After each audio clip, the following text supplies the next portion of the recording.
Բարև ձեզ սիրելի հեռուստադիտողներ, ձեր ուշադրությանը ներկայացում Ղազարյան versus Ղազարյան նախագծի հերթական թողարկումը։ Պետրոս Ղազարյանի մատակարարումներից մենք շատ գոհ ենք, որովհետև այս անգամ նա մեզ մատակարարել է Տարոն Չախոյան, վարչապետի աշխատակազմի ղեկավարի տեղակալ, իսկ այն հետևելու համար պետք է բաժանորդագրվել Անտիֆեքի YouTube-յան ալիքին, հավանել եւ տարածել այս տեսանյութը, թողնել ձեր մեկնաբանությունները, Donation Alerts, Patreon, Super Chat, բանկային փոխանցումներով օգնել Անտիֆեքին։ Վայելեք Տարոն Չախոյանին։ Բարի երեկո սիրելի հեռուստադիտողներ, մենք շարունակում ենք հետևել կարևորագույն իրադարձություններին։ Այսօր կզրուցենք վարչապետի աշխատակազմի ղեկավարի տեղակալ Տարոն Չախոյանի հետ։ Բարի երեկո, պարոն Չախոյան, շնորհակալություն հրավեր ընդունելու համար։ Եվ մեր հյուրը Էդգար Ղազարյանն է։ Բարև Պետրոս ջան, ես էլ եմ ասում բարև։ Եկեղեցում Փաշինյանի հետ միջադեպի մասնակից դպրոցականին Դավիթին կալանավորեցին 2 ամսով եւ նա ըստ էության զրկվեց վերջին զանգին մասնակցելուց։ Այս շատերը ասում են, որ հա դե իհարկե սխալ է, բայց դե դպրոցական է, երիտասարդ է, արդյոք ճիշտ է, 18 տարեկան է, նման վճիռը։ Նախ շնորհակալ եմ հրավերի համար,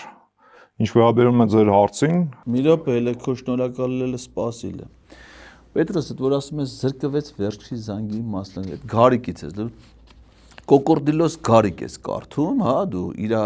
գրառումներով ես առաջնորդում, ցանկացած պահի քննիչը, դատախազը, դատարանը կարան խափամամիջոցը փոխելու վերաբերել որոշում կայացնեն։ Այսօր կարան փոխեն խափամամիջոցը մարդը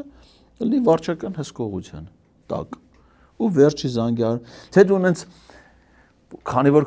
կնիկը կրթության նախարար է ու կրթության նախարարելու համար մենակ դեկտեմբեր ամսի 7 միլիոն դրամի պարգևավճար է ստացել, դու ես կայֆ ես ստանում, որ ասես, որ դպրոցականը հանիրավի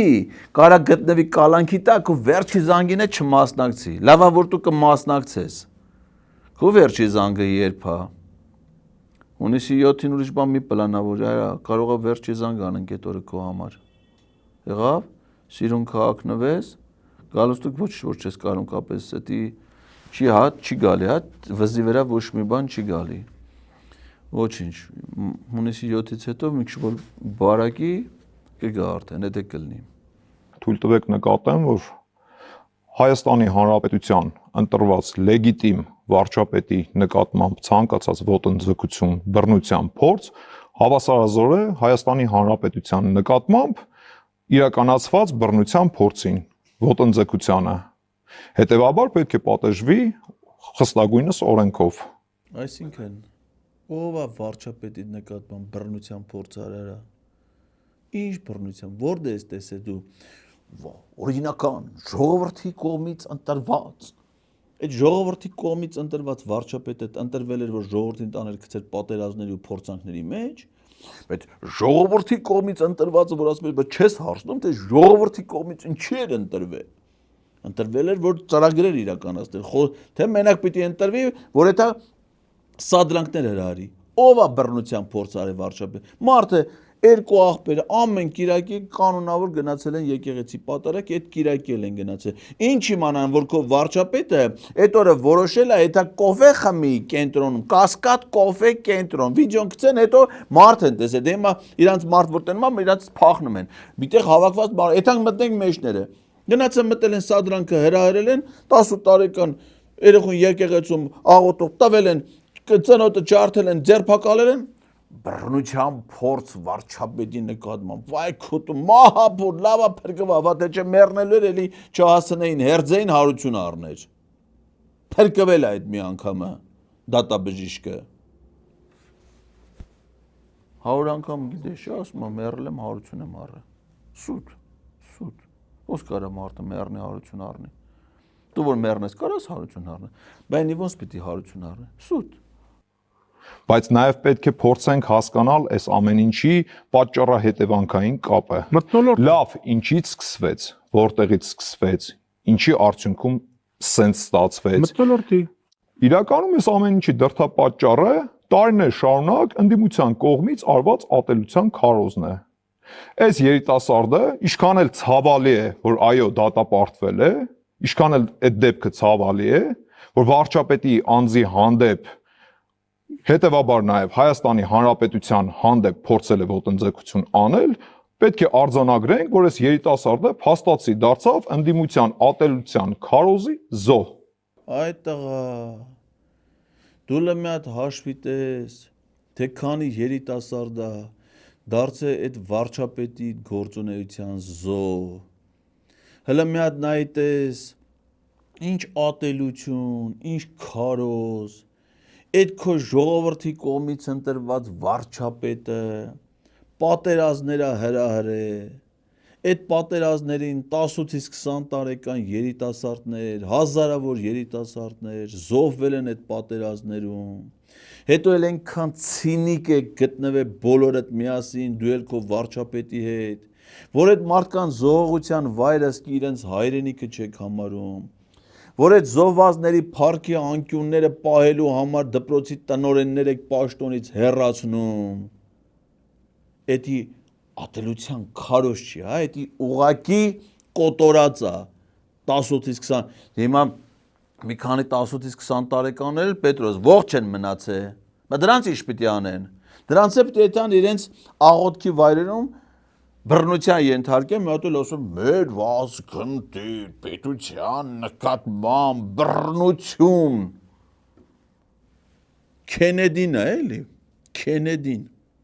Արոն, իսկ այդ ամեն ինչը պատճառը հետևանքային կապ ունի, չէ՞, կարաս ասես ինչից է այդ ամեն ինչը սկսվել։ Ամեն ինչի պատճառը Այդ ամեն ինչի պատճառը հետևյալն է, որ Կիրակի օրը եղել է Ծաղկազարդի պատարակ, դրանից առաջ վարչապետը իր փոքրիկ խմբակի հետ գնացել է սրճարան, սուրճ են խմել, նախընտրական, ռոլիկ են հրապարակել, որ իրանք հիմա դե ցեցոտում են, հետո էլ գնացել են եկեղեցի։ Տեսել են եկեղեցի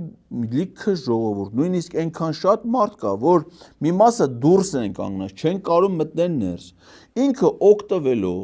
այն բանից, որ ինքը ունի թիկնազոր, իրան ուղեկցող զինված մարդիկ, այդ զինված մարդկանց ուղեկցությամբ ներխուժել է, մտել է եկեղեցի, մարդկանց անհարմարություններ է պատճառել, քաշքշել են մարդկանց, ճանապարհ են բացել, որ ինքը գնա կանգնի թե ինչի պիտի գնա կանգնի ամենադիմացը ոչ մեկ չգիտի Պետրոս,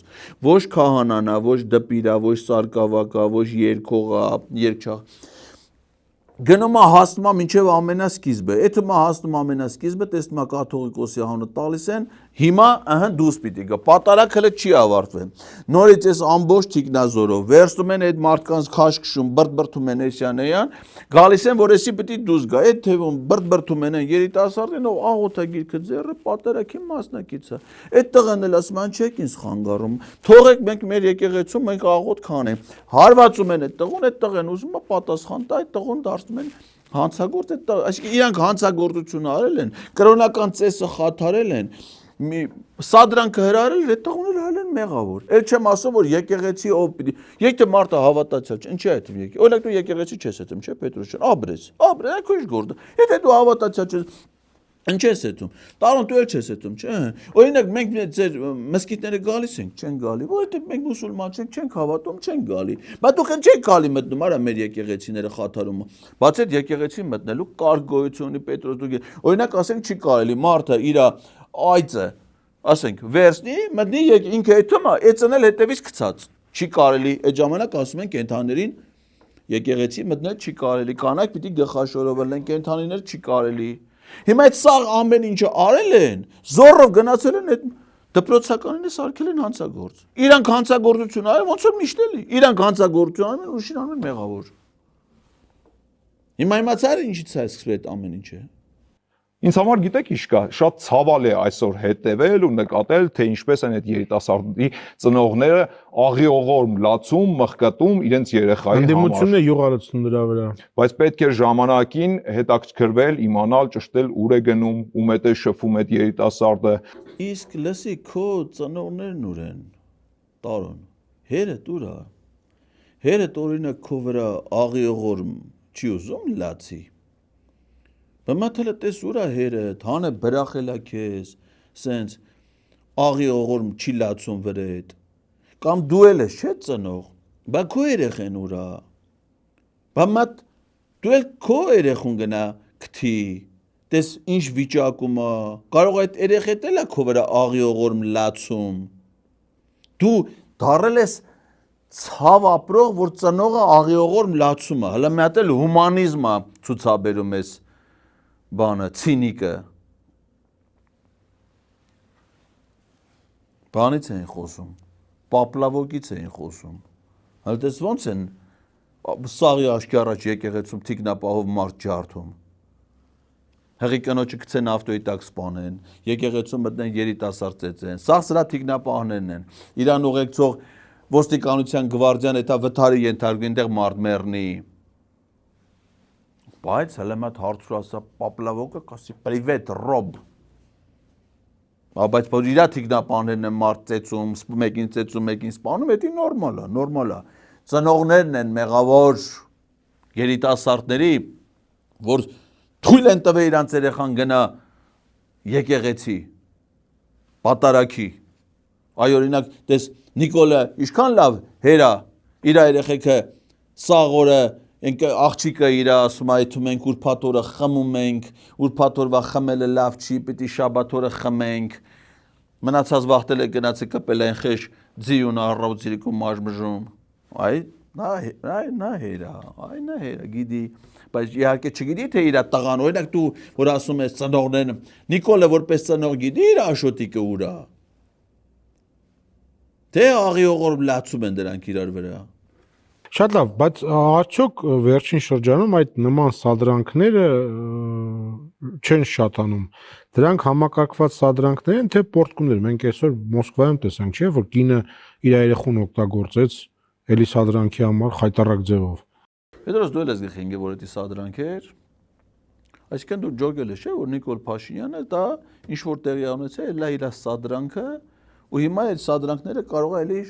այսինքն եթե մեկ իր երեխուն էթում է Նիկոլը այդ ասում է նկարվի բալեստես ով է մեր թշնամին ում պատճառով ենք մենք դառը տնեզուրկ մեր հայրենիքը էդի սադրանք է բայց մի հատ ուրիշ կնիկ որ էթում է Նիկոլին ասում է պարոն վարչապետ բա իմ աղջկա հղիանալու հարցը ոնց է լուծվելու բա ոնց անենք որ քու մասնակցությամբ քո օգնությամբ իմ աղջիկը հղիանա էդի սադրանք չի Էդի սովորական բան է, բեռնավորում։ Շատ եք սադրանքներ, ուրիշ ի սադրանք, այդ սադրանքներով պանով դու ես չես զբաղվում տարուն, դե ասենք գոնե մի պանով զբաղվի, արա, այդքան փող ես տանում, այնքան փող ես տանում, Mercedes-ներ ես առնում, արա, բա մի գոնե ի զբաղվում, այդ սադրանքներ հնարի էլի։ Տարուն ջան, այդ սադրանքները, որ դուք հրահրում եք, էդի նոր է, թե շուտվանից է։ Ինչքան վաղ այդ սադրանքները որ դուք կազմակերպում եք Այս սադրանքների շարքը նոր չի սկսվել այս սադրանքների շարքը սկսվել է դեռևս 18 թվականից այս սադրանքների շարքը շատ ավելի սաստկացավ 20 թվականի պատերազմից հետո Իսկ Տարոն ջան ձեր արժե համակարգից ինչն է հեռու Ինչն է մոտ ինչն է հեռու Զուգարաններում ու շքամուտքերում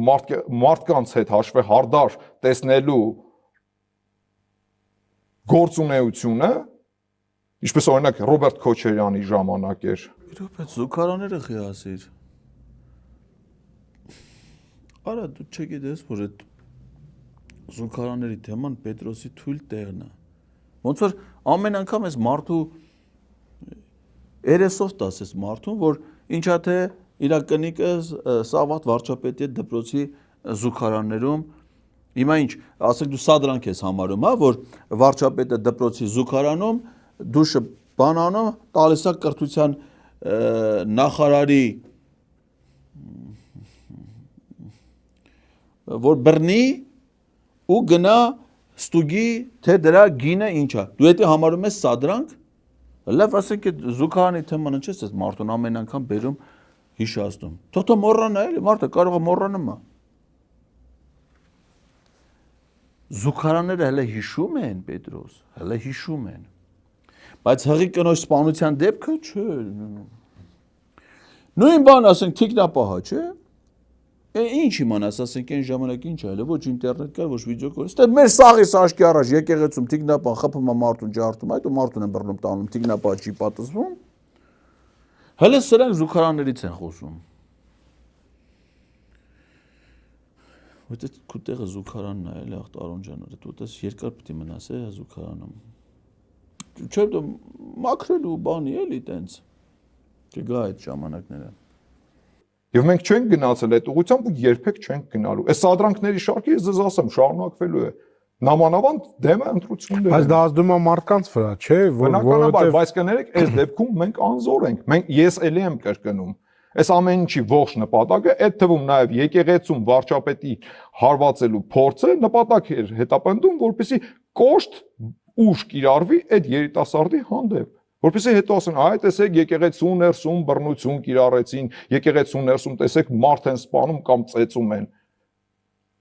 Կամ իրենց մտածածով պետք է տանենք երևի զուգարանում ծեծենք այդ երիտասարդին, ինչը բնականաբար չեղավ եւ չի լինելու։ Նորից եմ կրկնում։ Չէ, Տարոն ջան, դուք երիտասարդներին զուգարանում չեք սպանում։ Դուք մեկին չեք սպանել, երկուսին չեք սպանել։ Դուք հազարներին եք սպանում։ Հազարավորներին եք սպանում։ Դրա համար Ալիև կա, Մարտի դաշտ կա, խրամատներ կան, պատերազմներ կան։ Ես կսազի ախպեր ջան, ձեզ կսազի, որ դուք զուգարանում։ Դուք ենա մի անգամից մի հատ նորմալ պատերազմ, մի երիտասարդի սպանությունը, դες կսազի ընդհանրապես դες թեմայի մեջ մտնեք դուք, երբ որ կարելի է հազարավորներին սպանել։ Ուսես մնալ անպատիժ, դες ցինիկ, դες սանձարցակ, դες ոչինչ, կգա սանձելու ժամանակը։ Ընտրակաշարքի մասին հակակոռուպցիոն կոմիտեն բացահայտում արեց, մեղադրելով Սամվել Կարապետյանի թիմին, ձայնագրություններ կային եւ այնտեղից պատասխանեցին, որ դա մոնտաժ էր, դա անհաջող ֆիլմ էր, դա կոնտեքստից դուրս էր, մի խոսքով։ Իսկ ինչ եք սպասում։ Ես ուզում եմ հասկանամ Հայաստանում կային միամիտ մարդիկ, ովքեր հավատում էին, որ Սամվել Կարապետյանը կամ Սամվել Կարապետյանի թիմակիցները ընդունելու են, որ այո, գիտեք ինչ կա, ժողովուրդ ջան, ընտրակաշարք ենք բաժանենք, պետք է բնականաբար հերքեին։ Պարոն Ղազարյան։ Լսի, իսկ այդ հայտարարություն տարածողը ով էր, Տարոն։ Քննչական կոմիտեն, հակակոռուպցիոն կոմիտեն, հա։ Այսինքն դրանք ու կարծիքով ենքան իրավապահ, իրանց գործին, անկաշկանդ, տենց օբյեկտիվ, իրանց գործը կատարող մարդ են, որ եթե իրանք հայտարարություն են անում, այ մարդ, էլ ինչ կասկածես է Պետրոս ջան։ Եթե հակակոռուպցիոն կոմիտեն հայտարարություն, այդ դրա կասկածելու տեղ ունես, այ մարդ, որ նա կարա հանգարց սուտ ինչ-որ բանա, դա պիտի ընդունես որպես բացարձակ ճշմարտ, այնց օբյեկտիվ անաչառ մարմիններ են, էլի դրանք։ Հա, դրա համար հիմնականում, ասենք հարձակվել են Սամվել Կարապետյանի թիմակիցների վրա։ Հա դե գիտես ՔՊ-ում այդպես բաներ չկա Պետրոս ջան, ՔՊ-ում ազնվագույն տենում ես էլի, ասենք, ազնվագույն մարդ։ Հենը ոչ սովոր է նորմալ, ոչ աշխատե, վլմացրա կենսագրություն է նայ, ասենք վարչապետի աշխատակազմի ղեկավարի տեղակալ, մտածում ես ասես մարդը միտեղ աշխատած լինի, չէ։ 2009-12 թվին Երևանի կապի միջոցների գիտահետազոտական ինստիտուտ միկրոպրոցեսորային համակարգի նախագծող ծրագրի սովորական մի հատ հիմնարկի աշխատող 12-15 թվին ինժեներ ճարտարագետ ա եղել մասնավոր ֆիրմաներ կոմպյուտերշիկ սովորական մի անգամից այդ 16 թվից հետո 21 թվից փետրվարի 16-ից վարչապետի աշխատակազմի ղեկավարի տեղակալ քաղաքացիական պայմանագիր այսինքն ոչ կարգին սովորած, սովորել է պետական բանը, ճարտարագիտական համալսարանի հաշվողական մեքենաներ, համալիրներ, ցանցեր, բակալավրիատ, մագիստրատուրաս քիչի սովոր է։ Ոչ նորմալ կրթություն ստացել, ոչ նորմալ աշխատել, եկե դառը մեր երկրի սաղ հարցերը քննարկող։ Սաղին գնահատական տվող, ասենք, աշխարհի էսիմ քանի երկրում միլիարդների հաջողության հասած մարդուն, ասես կարա արհամարանքով խոսի, այս խոշոր, ասենք, Ես իմ քանի հազար աշխատատեղ ստեղծած մարդկանց հետ արհամարանքով խոսի, գիտության մեջ հաջողության հասած մարդկանց հետ արհամարանքով խոսի, նորմալ զավակներ ունեցող ծնողի նկատմամբ արհամարանք, ինք իր երեխուն կնգան բրախ է ոչ տեղը գիտի, հերն իրանա բրախ է, ինք իր երեխեքին, բայց ասենք նորմալ ընտանիքի տեր մարդու, որ եթում են եկեղեցի բանի, սաղի նկատմամբ արհամարանքով բան մարդ ինքը որ իրանից արժեք չի ներկայացնում, ո՞ց կարա ուրիշին որպես արժեքավոր մարդ գնահատի։ Եկեք փաստենք, որ մենք գործ ունենք մի ընդդիմության հետ, որոնց ձեռքում, ընդդիմադիրների ձեռքում գնում ենք մարտական նռնակը, բռնում ենք, արձանագրում ենք, փորձաքննություն է անցնում, հաստատվում է, որ դա մարտական նռնակ է, բայց մեր ընդդիմադիրները Իշխան Սաղաթելյանի նմանները ու դաշնակցական այլ գործիչների նմանները շարունակում են պնդել, որ գիտեք ինչ կա, այդ նռնակը մարտական չէր, այս ամեն ինչը սարքեցին։ Նույնն էլ այս դեպքում է, ինչ էիք սպասում։ Բայց մարդիկ չէին ընդունել։ Իրանց լրատվամիջոցները ոչ մի բառ ցույց չեն տալիս։ Եկեք նաև դա նկատենք, որ ընդդիմադիր լրատվամիջոցներից եւ ոչ մեկը լուսաբանում չարեց հակակոռուպցիոն կոմիտեի արած բացահայտմանը։ Ինչու։ Արա դա ապուշ բաներին է, ասենք հիմա քո կարծիքով ամեն մի հիմարություն պետք է լրատվամիջոցները դնեն քննարկեն։ Սա Պետրոսի խելքին է, նա քննարկում եք էլի։ Դուք ձեր տարած տեղեկությունները քննարկեք, եթե լուրջ բան լինի, ո՞նց կարող է չքննարկվի մամուլում, հասարակության մեջ։ Ո՞վ է հիմար, սաղ էլ հասկանում են ինչա կատարվում էլի։ Հլը քննարկում եք ուզում դրա։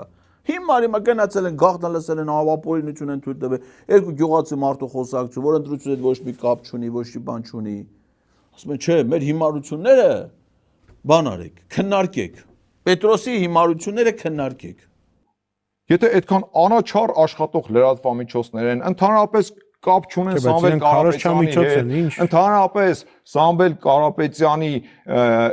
Կարապետյանից վարձատրություն չեն ստանում, ինչ չեն լուսաբանում, ինչ դեր խանգարում, պաշտոնական հայտարարություններ։ Դրանից էլ ավելի սկանդալային ինչ պետք է լիներ։ Ընդ որում շատ զազրելի ձայնագրություններ էին, թույլ տվեք նկատեմ։ Հա, մարդկանց առևտուր էր։ Մարդկանց առևտուր էր տեղի ունենում, այո, որտեղ ակնհայտ մարդկանց առևտուր էր տեղի ունենում։ Դե 100 ձենը քեզ կվաճառեմ, այն 80 ձեռը մի ուրիշին կվաճառեմ, շատ կոպիտ համեմատություն կարող եմ բերել, նման, ասենք, տեսակի զազրելի խոսույթ ես լսել եմ կամ կարող եմ պատկերացնել, երբ ինչ որ մի ֆերմեր իր անասունների հոտը, նախիրը փորձում է վաճառել, ասենք, դե ես 50 գլուխը քեզ կվաճառեմ, այն 100 գլուխն էլ այն մյուսին կվաճառեմ, այս նույն խոսույթն էր ստեղ։ Մարդկանց վերաբերվում են որպես ապրանքի, մարդկանց վերաբերվում են որպես գլխաքանակի։ Այսինքն ինչեր է խոսում։ Ով է մարդուն վերաբերվում որպես գլխ, ով իրավունք ունի։ Այդ ձեզ կարան վերաբերվեն որպես գլխ։ Տարոն հələ մի բան հարցնեմ, էլի, եթե դու տենց ես մարդկանց ձեր ԿՊ-ի համամասնական ցուցակը, որ արդեն կազմել եք, ինչքանով կտաս։ Քանի գլուխ կանդե։ Ասենք բիրիքով որ առնողը լինի։ Մի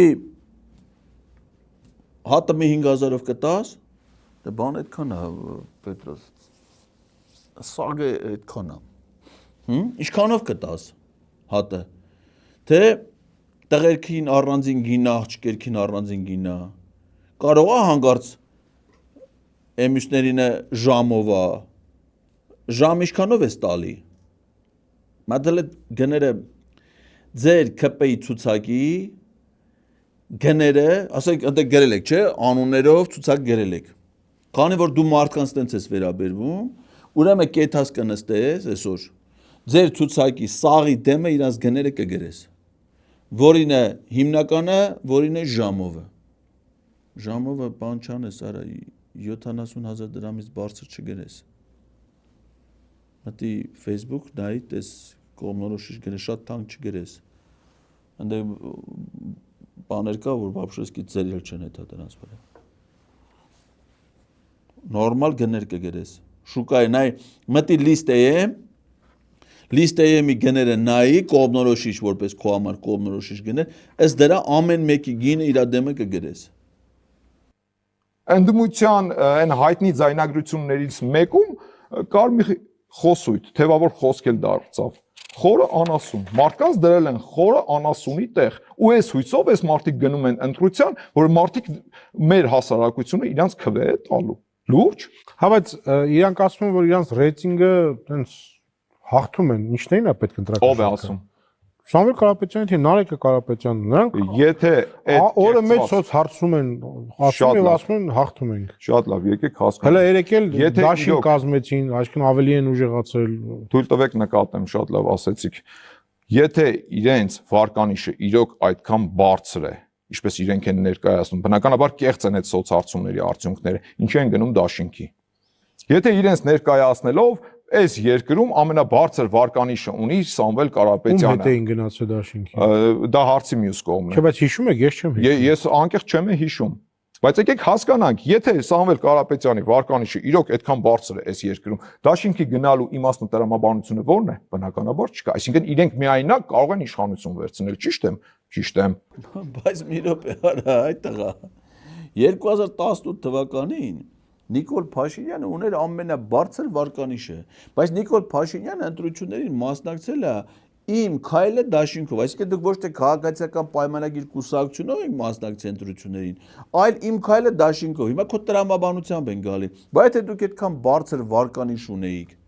ինչի եք գնացել դաշինքով մասնակցել։ Այսինքն դու մինչև այս չես ջոգ է դաշինքի ինչի համար է։ Այսինքն դաշինքը ոչ թե դրա համար է, որպեսզի շատ ձայներ ստանաս, այլ դաշինքը դրա համար է, որ մարդու շուրջ համախմբում են, հիմա է որ ձեր անունը լսող չկա, սա փախնում են արա։ Մնացել եք 200 գլուխ, 200 գլուխը քանի ոտ անում, բայց 400 ոտ, 400, բայց մի րոպե ոչ 400 ոտ։ Պետրոսին մարտունեցին Նիկոլին ասում էր, պարոն վարչապետ, մի ոտը չէ, 4 ոտը թե կդնես գազին։ Դա նշանակում է մի գլուխը լումա 4 ոտ։ Մի րոպե այդ ցուցակը որ գրես, գները տոշնիկը գրես, որ իմանանք ընդ գլուխ ու ոտ քանակները ոնց է այդ հարաբերակցությունը ոնց է ալում։ Եղավ, մենակ գները չգրես, ոտերն է կգրես։ Եղավ, որ ընդ իմանանք 4-ը որն է, 2-ը որն է։ Թրջուններինը թևերով է, չէ։ Արփինը թևեր կգրես։ Եղավ, աղավնի թևերով դրա կգրես այդքան թև։ Ասում եմ, որ հեղինակությունը չէ դաշինք, իրենք դաշինքով են մասնակցել 18 թվին։ Չէի կուզի տարում մի հատ կուսակցություն թեկուզելներ, որ ձեզ համախոհոլներ, ձեզ հետ դաշինք կազմեր։ Թեկուզ մեկը։ Չկա, Պետրոս, նյեմա։ Իսկ ինչու լրատվամիջոցները չեն լուսաբանում օրինակ այդ ընտրակեղծիքի դեպքերը, նույնիսկ այն ձևով, որ այո, սա հակակոռուպցիոն կոմիտեի տեսակետն է, սա նրանց տեսակ, բազմակողմանը, նույնիսկ այդպես չէ, այսինքն ըստ նրանք այդ դաշտը գնել են։ Պետրոս, դու սենց բազմակողմանի լուսաբանման կողմնակից ես, հա։ Բա որ բազմակողմանի լուսաբանման կողմնակից ես, ինչի ես վախենում ինձ կանչես հարցազրույցի, հա։ Օրինակ, ինչ ես ուզում, որ քեզ հարցազրույցի գալուց տան էլի, որ դրա համար դու կանչես մարդուն հարցազրույցի։ Մենակ փող, թե ղազախական ցորեն է կլինի։ Ղազախական ցորեն, ադրբեջանական բենզին, այդպես ապրանքներ չի հետաքրում, թե փողը լինի դու քեզ ինչ պետք է կառնես արդեն։ Տարոն հիմա դու փող տվել ես Պետրոսին, որ եկել ես հարցազրույցի։ Արա բան արա էլի, սիմվոլիկ թեկուզ Տարոն ջան, բան արա էլի, ավանդույթները պետք չի խախտել էլի։ Թեկուզ սիմվոլիկ կազմակերպեք։ Ինչի չեն անդրադառնում։ Ինչ մոտիվացիա ունեն չանդրադառնալու։ Արա ես քո մասին այնքան բան գիտեմ, հələ սպասի ժամանակը գա հակակոռուպցիոն կոմիտեն կտենաս արդեն քո մասին ինչ հաղորդագրություններ կտարածի, Պետրոսն էլ, ախ Պետրոսը որտե կլի որ նստի քննարկի, բայց քննարկող կլինի, դրա վաղտը կգա։ Այստեղ նրանք ասում են կա տրամաբանություն։ Եթե Ալիև ուզում է խաղաղություն, Փաշինյանը ուզում է խաղաղություն, ապա դրան երաշխավոր բերելը միայն կուժեղացնի այն ինչ որ դուք ուզում եք։ Եվ թե իրոք անկեղծ ուզում եք, հետեւաբար ինչն է խանգարում։ Ավելի ամուր կլինի։ Եկեք հասկանանք։ Խաղաղություն կա, թե չկա։ Բայց մի րոպե որտե կա Պետրոս խաղաղություն։ Որտե կա խաղաղություն։ Ինչ էս մարդիկ եկել են իշխանության կամ մենակ պատերազմ։ Պատերազմ, որը չի ավարտվում, ասեք պատերազմը, որ ավարտվում է, որպեսզի ասես էլ պատերազմ չկա խաղաղությունը, պիտի մի հատ փաստաթուղթ լինի, մի հատ համաձայնագիր լինի, մի հատ երաշխավոր լինի, երկրորդ երաշխավորն լինի, երրորդը լինի, որ իմանաս կա։ Հիմա եթե այդ ամեն ինչը չկա, կա մի հատ Ադրբեջան, որը Ստալին Սիմոնյանի ինքն է դառել մեր խաղաղության երաշխավորը, այսինքն Ադրբեջանը, որի հետ մենք պատերազմել ենք, ու այդ պատերազմը չի ավարտվել, դառել է մեր խաղաղության երաշխավորը։ Հոգու խաղաղություն կա Պետրոս ջան։ Հոգու խաղաղություն կա։ Անդիմության խոսույթը ինչու՞մն է։ Ոչ, կան անդիմադիրներ, որոնք ասում են երաշխավորված չի։ Չկա։ Չկա, բայց երաշխավորված Խաղաղություն չի։ կա, խաղաղությունը երաշխավորված է եւ խաղաղությունը հաստատված է Հայաստանի Հանրապետության ու Ադրբեջանի Մեկից ավելի երաշխավոր։ Եկեք արձանագրենք, որ 2 տարուց ավել է Հայաստանի Հանրապետության սահմաններին չկան զոհեր։ Հիմա Հայաստանի Հանրապետության եւ Արա, բայց Հայաստանի Հանրապետությունում սահման կա, որ սահմանին զինվոր լինի, սահմանին զինվոր կա։ Եթե միտեղ ոչ սահման կա, ոչ զինվոր, զոհ որտես պիտի լինի։ Բերեք արձանագրենք, Պետրոս, որ 2023 թվականի հոկտեմբերի 1-ից այն պահից, երբ արցախցիները ամբողջությամբ լքել են Արցախում զոհ չկա։ Լսել ես ընդ զոհ լինի։ Խաղաղություն։ Հաստատվել է խաղաղ, կա խաղ, այո, որտե կա, Արցախում։ Հայաստանի սահմաններին կրակոց կա, չէ, ինչի, որովհետև սահման չկա։ Մեր Գրիգորյանը գնացել է սաղ տվել Շահիդ Մուստաֆայևին։ Սահմանին զինվոր կա, չկա, եթե զինվոր չկա, զոհ որտես պիտի լինի։ Այսի նոր մոդելի խաղաղություն է, Պետրոսյան։ Ուղղակի Ուկրաինայում Ռուսաստանը բանում չեն ֆայմում էլի, որ կարա տես խաղաղություն լինի։ Զորքը հետ քաշեն, տան, ով ինչ ուզում է սաղ իրար տան, ասենք ուկրաինացիները հետ Դոնեցկ, Լուգանսկ, բան սաղ մաքրեն այդ արա, ասեն ռուսերեն նստած են, ասեն ախպեր ինչ եք ուզում մեզնից։ Ասեն էս ենք ուզում։ Վերցրեք։ Դուք ինչ եք ուզում, մենք էլ էս ենք ուզում։ Վերցրեք, ահա, խաղաղությունը հաստատվավ։ Չէ՞, այս դրա համար տարոնի պես մարդիկ պիտի լինեն, էլի, իսկ ընդ չկան։ Պակա դետես մարդ որդուս գտնես Պետրոսյան 1000 տարին մեկ են էս մարդիկ ծնվում, սենց հանճարեղ մտածողները։ Տեսեք, օրինակ Ալիևը մեզ մեղադրեց ցեղասպանություն կազմակերպելու մեջ, մեր ԱԳՆ-ն արձագանքեց։ Այսինքն թշնամական հռետորաբանությունը չի ավարտվել այնտեղ։ Հետևաբար ասել որ այդ խաղաղությունը անամպ է, սխալ է։ Եվ ահա այդ երաշխավորները ավելի ամուր կդարձնեն։ Փաշինյանն էլ է, չի ասում որ։ Նախ եկեք հասկանանք, որ մեզ հաջողվել է խաղաղության հասնել տասնամյակներ Լավ։ հետո, երբ պատերազմը տասնամյակներ տևած պատերազմից հետո եւ բնականաբար կան բազմաթիվ չլուծված հարցեր։ Իսկ ինչ վերաբերում է երաշխավորներ բերելուն, եկեք մի պարզ բան հասկանանք։ Ղարաբաղի հիմնախնդրի հարցով կար Մինսկի խումբ աշխարհի գերհզոր պետություններ, ովքեր պետք է երաշխավորեին Ղարաբաղի հիմնախնդրի խաղաղ ճանապարհով լուծումը։ Ինչ եղավ։ Փաստացի երաշխավորներ էին, չէ՞։ Արդյունքում ինչի այդպես ստացվեց։ Եկեք հասկանանք։ Ինչ եղավ։ Քանի այդ եղակը Մինսկի խումբը կար, խաղաղությունը երաշխավորված էր, խաղաղություն կար, ընթանում էր խաղաղ բանակցային գործընթաց։ Հիմա ինչ եղավ։ Մինսկի խումբը լուծարեցիք։ Ո՞վ է լուծարել արա այդ Մինսկի խումբ, տեղյակ չես։ 2025 թվականի օգոստոսի 8-ին Արադ Միրզոյան, Ջերում Բայրամովը Ալիևի, Փաշինյանի, Դոնալդ Թրամփի ներկայությամբ ստորագրել են փաստաթուղթ, որով դիմել են ԵԱԿ նախագահությանը Մինսկի խումբը եւ նրա հարակից կառույցները լուծարելու վերաբերյալ լուծարվել է, այսինքն 3 երաշխավոր կար, ՄԱԿ-ի անվտանգության խորհրդի 3 անդամ երկրներ, որոնք երաշխավորում են ու կար այդ խաղաղությունը, դա վերացրել եք։ Հիմա խելոք մարդիկ էլ ասում են, դες չի լինի։ Պիտի առնվազն այդ 3 երաշխավորները լինեն, որովհետև քան իրանք կային, այդ խաղաղությունը կար։ Հիմա դուք եկել եք վերացրել եք, ասում եք, չէ, մնացել ենք մենք ու Ադրբեջանը, մենք Ադրբեջանի խաղաղության երաշխավորն ենք, Ադրբեջանն էլ մեր։ Դու մատ նորմալ ադրբեջանցի ճարի դու կոնկրետ Պետրոս քու անձնական երաշխավորին իմացի ով է։ Դու քոնը ունեցի։ Մի մնա ասենց օթի մեջ։ Դու կոնկրետ քո հենա տենում ես, այն Արեգ Քոչինյանը Իրանը ունի։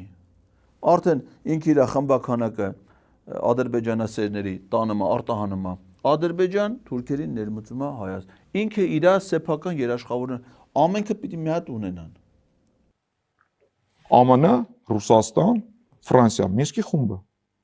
աշխարհի գերհզոր պետություններ։ Բայց ինչի Ղարաբաղի հարցը հանկարծ այս տարբերակով լուծում ստացավ։ Հանկարծ Ադրբեջանը որոշեց, որ ուժի միջոցով փորձելու է Ղարաբաղի հարցը լուծել։ Իսկ ինչքանով է բացառված, որ հիմա չեն փորձելու նույն կերպ լուծել Հայաստանի Հանրապետության հարցը։ Ասեմ ինչ եղավ, որովհետև 2019 թվականից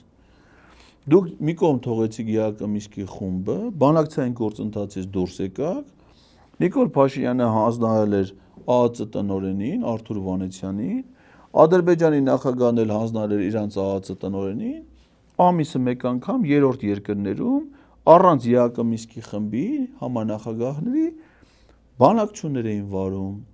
փակ ծրարներն էին փոխանակում, հետո Արթուր Վանեցյանը հասկացավ ինչ վտանգների հետ գործ ունի, ինչա կատարվում, անմիջապես հրաժարական տվեց, դուք մնացիք արդեն հանգիստ, դուք ձերոնցով, ԵԱԿՄ-ի խմբին դրեցիք մի կողմ, դրա համար եղավ պատերազմ, ասեմ ինչ եղավ, դու կարող ես չիմանաս, բայց մենք շատ լավ գիտենք ինչ է եղել, բայց դու էլ կիմանաս,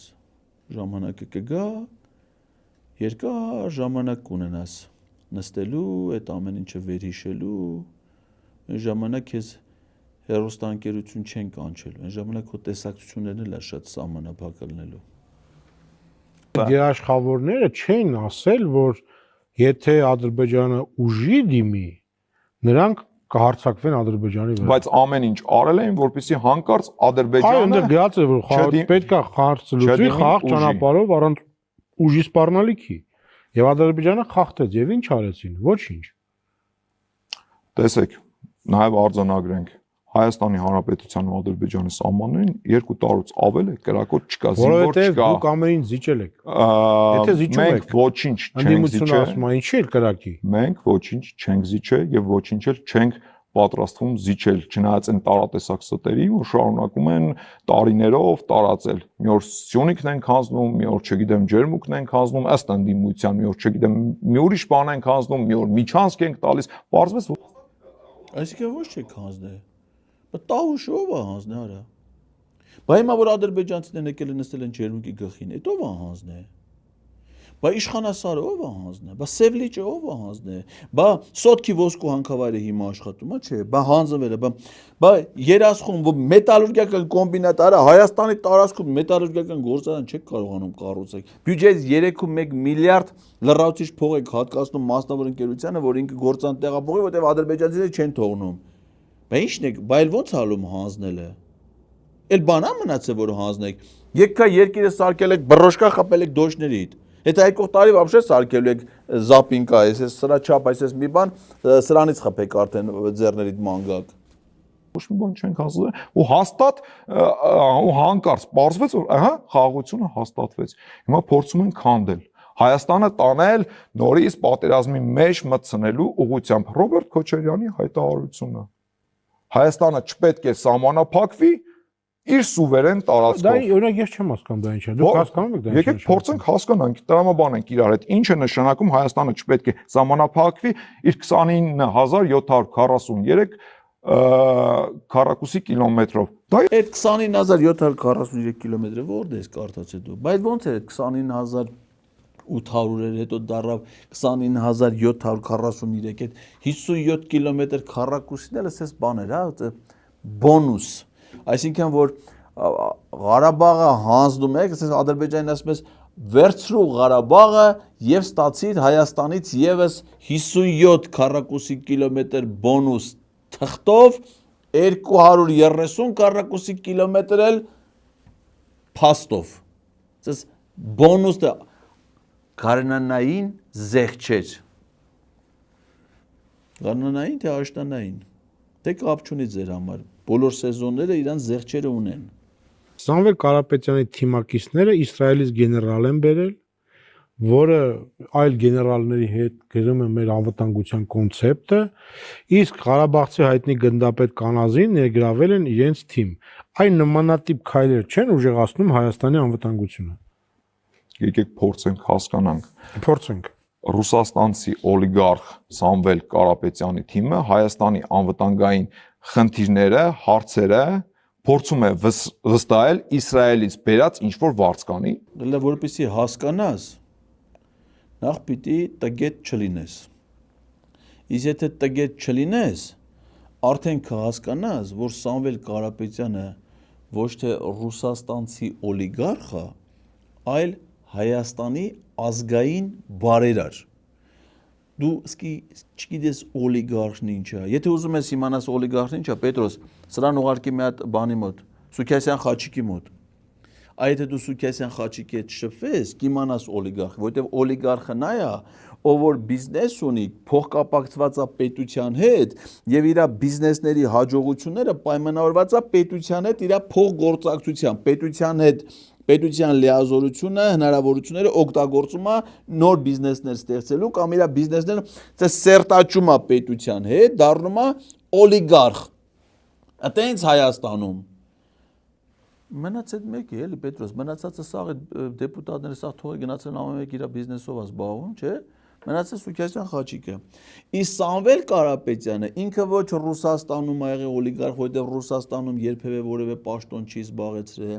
ոչ Հայաստանում ա եղել օլիգարխ, որտեղ Հայաստանում երբևէ պաշտոն։ Ինքը ազնիվ զրոյից բարիկներ ա ստեղծել տարբեր երկրներում, ու այդ բարիկները բերել ա ներդրել ա մեր երկրում, այդ երկիրը զարգացնելու, շենացնելու համար։ Այտենց մարդիկ կոչվում են ազգային բարերարներ։ Այդպիսի մարդկանցից է օրինակ ազգային հերոս Քրք Քրքորյանը, որը Միացյալ Նահանգներում միլիոնատեր է, միլիարդատեր է դառել, բերել է Հայաստանում ներդրումներ արել, սոցիալական ենթակառուցվածքներ է զարգացրել։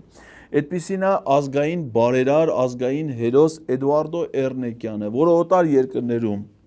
փողեր աշխատել, բերել աստեղ ներդրել է եւ բիզնես է զարգացրել եւ սոցիալական ծրագրեր է։ Այդպիսի մի հերոսական մարդ էր Սամվել Կարապետյանն է, որ դու կյանքումդ ինչ որ տենց կրճոդներ փայես տար, այդ իր վճարած հարկերից պետությունից ես տարել, որտեղ մինչև 18 թիվը դու դրա հնարավորությունը չես ունի։ Ու դու հիմա եկել ես Սամվել Կարապետյանի պես մարդուն բան ես ասում, հա։ Սամվել Կարապետյանը, եթե մարդ դու որպես դրա հարաբերակցությամբ, այսինքն մարդու արժանինքների հարաբերակցությամբ որ դնենք, դու դες մոտարապես դες ոչիլի պես մի հատ բան ես լնում, էլի։ Այսինքն եթե նա մարդ է իր կերպարով գործել, այդ հարաբերության մեջ դու կարաս լես, ասեք ոչիլ, մի հատիկ։ Հələ դաժե անից։ Դե գեներալը անվտանգ։ Ինչ կապ ունի գեներալը։ Վարձկանը։ Մարդ, ով փողի դիմաց ինչ-ինչ ծառայություններ է մատուցում ինչ-որ պետությունների, ինչ-որ կողմերի։ Այսինքն ինչ-որ վարձկանի Հայաստանի Հանրապետության անվտանգային խնդիրներն են վստահելու։ Իսկ այդ գեներալ կոչվածին, որ բերել են Հայաստան, արդյոք փորձել են պարզել, թե որ պետության հատուկ ծառայությունների հետ է համագործակցել, կամ որ պետության հատուկ ծառայությունների հետ է համագործակցում, կամ դրանից առաջ որ Իսրայելում եղել է գեներալ, օրինակ, երբ Իսրայելը շատ ակտիվ ձևով մատակարարումներ էր իրականացնում Ադրբեջանին, այդ գործարքների մեջ ինչ դերակատարություն է ունեցել այդ գեներալը, կամ փորձել են հասկանալ։ Ադու որդուց հասկանաս դες բաները, այ պրիմիտիվ Սամվել Կարապետյանի թիմը հրավիրել է ոչ միայն Իսրայելի գեներալի, այլ նաև հունական բանակի գնդապետի, այլև նիդերլանդական ընկերության, անվտանգային ընկերության լավագույն փորձագետների, բա պետք է մնար մեր երկիրը բանի հույսին, էլի Պետրոս, Սուրեն Պապիկյանի, այն Արման, ինչան են Սարգսյանը, այն Ֆիլիպսը, մեկ էլ բանի, այն Երևանի քաղաքապետին, որ Հանիկ Շպրտիկ դուս բանած, սրանք դες զիբիլ չեն թափում, սրանք զիբիլ չեն թափում։ Հա, տարան բան, պաշտպանության փող, այդ պիտի մեր երկրի անվտանգային համակարգը բնա դրանց հույսին։ Չի կարելի, որ ամեն երկրում իր գործում հաջողության հասած աշխարհում հեղինակություն ձեռք բերած մարդի գան խորհրդատվություն, ընդամենը խորհրդատվություն ասեն, թե մեր երկրում ոնց կարելի է անվտանգային համակարգը զարգացնել մեր Արցախի պաշտպանության բանակի գնդապետի ղեկավարության ներքո։ Չէ։ Ոնց կարելի է դες բանը։ Այ կարելի է Ադրբեջանին հանձնել ամեն ինչը։ Պարզել թե այդ գեներալի Հայաստան գալը ուրիշ այլ ինչ նպատակներ կարող է հետապնդել։ Իսկ միգուցե վերջինիս նաև հետաքրքրում է ոչ միայն Հայաստանը, այլ նաև Հայաստանի հարևանները, հարևան պետությունները։ Իրանցիների արձագանքը, երբ որ իմանան, որ կամ ինչ որ զինվորականի անվտանգության կոնցեպտը գրում է իսրայելցի գեներալ։ Դու իրանցիներից ինչ որ վատ բան լսել ես մինչև հիմա Պետրոս, դու Իրանի համար մի անհանգստացի։ Իրանի դեսպանությունը տեղյակ եղել է, նախապես է տեղեկացված եղել այդ ամեն ինչի մասին եւ իրանք որևէ անհանգստություն չունեն, որովհետեւ իրանք շատ լավ գիտակցում ու հասկանում են, որ Հայաստանում ինչ որ ազնիվ հայրենասեր մարդիկ անում են միայն իրենց երկիրը շենացնելու եւ զարգացնելու, պաշտպանելու, անվտանգ դարձնելու համար, այլ ոչ թե ուրիշի դեմ անը։ Դու մի անհանգստացի։ Ու Իրանի համար գիտես երբ անհանգստացի, որ Իրանի հոգեվոր առաջնորդի սպանության օրը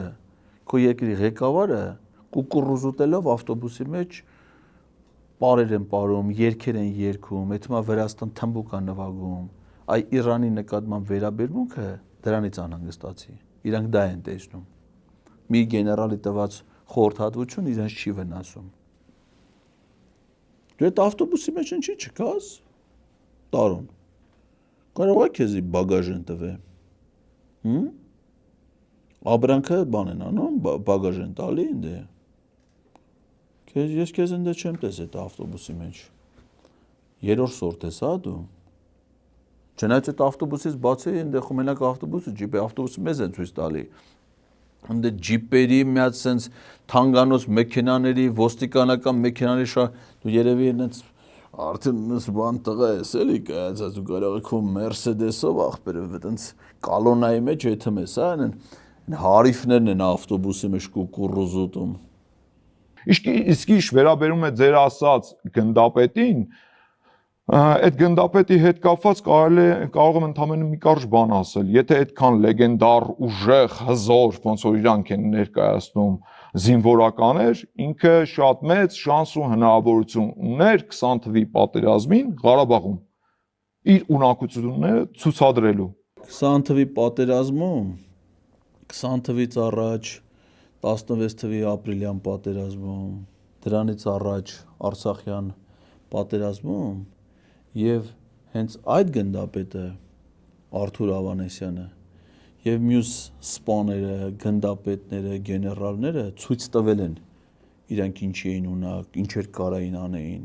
Իրենց արածի արդյունքում էր Արցախը ազատագրվել, իրենց արածի արդյունքում էր Արցախի շուրջ տեղաձևավորվել անվտանգային գոտի։ Իրենք 20 թվին են ցույց տվել, թե ինչ հերոսությամբ կարելի է պաշտպանել երկիրը, մինչև այն պահը, երբ որ իրենք դավաճանվում են, երբ որ պետությունը գլխից դավաճանվում է, այդ ժամանակ ոչ ոք ոչինչ չի կարող անի։ Իրենք ինչ որ կարողացել են արել են, մինչև ձեր դավաճանությանը հասնելը։ Նույն մարդիկ են եղել 16 թվականի ապրիլյան պատերազմի մասնակիցները։ Բա ոնց եղավ այն ժամանակ հայրենիքը պաշտպանեցին, հիմա չկարողացան։ Կա դրա պատճառը։ Իրանք չեն այդ պատճառը։ Իրանք բոլորն էլ Արցախյան պատերազմի բոլոր մասնակիցներն էլ հերոսական սխրանքներ գործած ազնվագույն սպաներ են, զինվորականներ են, իրենց երկիր, իրենց հայրենիքը սիրող դավաճաններն են դավաճանում եւ իրենց սխրանքները եւ իրենց պաշտպանած հայրենիքը։ Դու դրանց մեջ ես, չէ, Պետրոս։ Դավաճանների։ Քեզ դավաճան կսազի էլի։ Ղարաբաղում տեսանք ինչ եղավ։ Հիմա եկել է ստեղ սեղանի շուրջ ինչ որ կենացներ է հնչեցնում, ուժեղանանք, հզորանանք, նորից էլի այն 5 կենացային տրամաբանությամբ հասնենք Բաքու, չայ խմենք, շնորհակալ ենք։ Այդ ժողովուրդը Բաքու գնա չայ խմել չի տեսել, այս նպատակ ոչ մեկն չի դրել, բայց այդ ժողովուրդը ձեր շնորհիվ տեսել է թե ոնց են Բաքվից գալի ու Շուշիում չայ խմում, ոնց են Բաքվից գալի ու Ստեփանակերտում չայ խմում,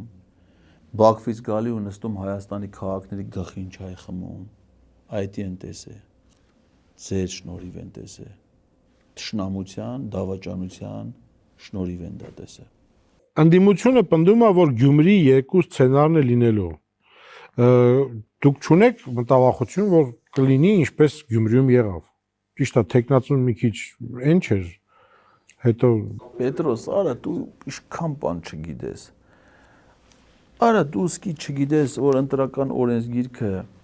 հնարավորություն չի տալի Գյումրի երկու սցենարի, այդ որ մի տեղից ասենք պատահական էլի, մի բան լսես անենց Հավվայի խոսած։ Գյումրու ընտրությունը դա տեղական ինքնակառավարման մարմնի ընտրությունն է, ազգային ժողովի ընտրությունը դա համապետական ընտրություն է, վարչապետի ընտրության մեխանիզմները ընտրական օրենսգրքով այլ են, համայնքի ղեկավարի ընտրության մեխանիզմները այլ են, եթե համայնքի ավականուն ընտրում է համայնքի ղեկավարին ընտրում է համայնքի ավականին, ապա վարչապետ ընտրություններից ընտրվում է ամենաշատ ձայներ ստացած քաղաքական ուժի կողմից, եթե չէ, ուրեմն քաղաքական կոալիցիաների միջոցով, ոչ թե падգամավորներն են վարչապետին ընտրում, այլ կուսակցությունների ղեկավար մարմինների քաղաքական համաձայնություններով է ձևավորվում։ Առանց հասկանալու, առանց Գյումրի 2, Գյումրի 2, Գորիս 3, այս ինչի 4, այն ինչի 6, արա դե լավ էլի, արա մի քիչ վրետ աշխատի էլի, արա։ Այն որ լինելու է կամ փորձելու են գնալ Գյումրի 2 սցենարով, դա միանշանակ է, որովհետև Սամվել Կարապետյանը չի կարող լինել եւ իրավունք չունի լինել Հայաստանի Հանրապետության վարչապետ, ունի մի քանի երկրի քաղաքացիություն, իդեպ թույլ տվեք նաև նկատեմ, որ մինչ օրս Սամվել Կարապետյանը չի հրաժարվել այդ այլ երկրների քաղաքացիությունից։ Նարեկ Կարապետյանը ասաց, երբ որ կհաղթենք այդ ժամանակ էլ հրաժարվել։ Ահա, շատ լավ, այսինքն փորձենք չհաղթեն ինչի հրաժարվել։ Սա կատարյալ անարգանք է Հայաստանի Հանրապետության ժողովրդի հանդեպ։ Որտեվ ինչ է նշանակում, այս երկիրը, այս ժողովուրդը, այս պետությունը ձեզ համար Պայստայն անվադող է։ Հա, բայց Զապաս պագրիշկա է, կհաղթեք կհրաժարվեք։ Գրազի պատմության մեջ ես մի բան Արա դու ինչ այդ Mercedes-ներին առել ես ուշքում այդ մենակ պագրիշկաներն արա։ Պետրոսը քյաբաբներից չի պոկվում, դու պագրիշկաներից չես պոկվում։ Սամվել Կարապետյանը այս երկրի քաղաքացի, ինքը նախ առաջին հերթին Հայաստանի Հանրապետության քաղաքացի է, Սամվել Կարապետյանը այս երկրում ծնվել է, մեծացել է, կրթություն ստացել, գնացել է ուրիշ երկրներում էլ աշխատել է, ուրիշ երկրների քաղաքացիություն ձեռք է բերել ոչ թե մեր երկրից հրաժարվելով, այլ օբյեկտիվ հանգամանքներից ելնելով, բայց եթե մարդը բիզնեսով է զբաղվում, կացության խնդիր ունի, ճամփորդության խնդիր ունի, պիտի նաև կարգավիճակ ունենա, փաստաթուղթ պիտի ունենա, այդ փաստաթուղթը կարող լինի նաև քաղաքացիության փաստաթուղթ։ Սամվել Կարապետյանը հիմա падգամավոր չի առաջադրվում, որովհետև դրա հնարավորությունը չունի, որովհետև ինքը падգամավորի տեխնացու չի, ինքը վարչապետի տեխնացու է։ Իսկ իր վարչապետ դառնալու հարցն էլ հստակ մեր երկրի սահմանադրությունը այդ հնարավորությունը տալիս է։ Ժողովուրդը հիմա պիտի իր առաջնորդած քաղաքական ուժին քվետա, իր քաղաքական ուժն էլ համապատասխան իրավական գործընթացներ անցնելուց հետո հնարավորություն տա ինքը օրինական սահմանադրական կարգով դառնա Հայաստանի վարչապետ։ Ու տենց էլ լինելու է։ Դու էլ բանտից թերթերը կստանաս, կկարդաս, կիմանաս այդ ամեն ինչը ոնց է եղել։ Եղավ։ Պերեդաչի բերողներիդ կասես, թող քեզ թերթերը բերեն։ Հայկական ժամանակ թերթ։ Կբերեն, կկարդաս, կիմանաս։ Նարեկ Կարապետյանը ինչի է սխալ ասում։ Նա ասում է մենք կհաղթենք, կփոխենք սահմանադրությունը, Կարապետյան Սամվելը կդառնա վարչապետ։ Ինչ կապ ունի Քոչարյանը։ Ինչի եք դուք պնդում, որ պարտադիր մեր ձեները գնալու են Քոչարյանին։ Մի շատ բարձ տրամաբանությամբ, որովհետև Սամվել Կարապետյանը իրավունք չունի եւ չի կարող լինել Հայաստանի Հանրապետության սահմանադրությունը։ Սահմանադրությունը մինչև փոխելը պետք է ընտրվի վարչապետ, հարգելի Պետրոս։ Հա, Նարեկը կլինի ժամանակավոր, Նարեկը Կարապետյան։ Ժամանակավոր վարչապետ կլինի, մինչև օրենքը կփոխվի Սամվել Կարապետյանը։ Արդեն գալիս է իրեն սուտ պնդումը, որ հաջորդ վարչապետը լինելու է Սամվել Կարապետյանը։ Դա նշանակում է, որ իրեն շատ ուղիղ ստում են։ Սամվել Կարապետյանը չի կարող լինել Հայաստանի Հանրապետության հաջորդ վարչապետը։ Արա Հայաստանի հաջորդ վարչապետը նախ Նիկոլ Փաշինյանը չի լինելու, իսկ թե ոնց է լինելու Սամվել Կարապետյանը, այդ այնքան պարզ, հասկանալի օրինական մեխանիզմ է, որ նույնիսկ Պետրոսն է հասկացել։ Պետրոսը հասկացել է։ Հենա մարդը գիտի։ Օբրես Պետրոս։ Մասորեն դու էլ արդեն գիտես թե ոնց է լինելու, որ Սամվել Կարապետյանը դառնա վարչապետ։ Դու էլ կնստես ու համբերատար կսպասես։ Շատ չի մնացել։ Շնորհակալություն։ Մենք կհանդիպենք, տեսություն։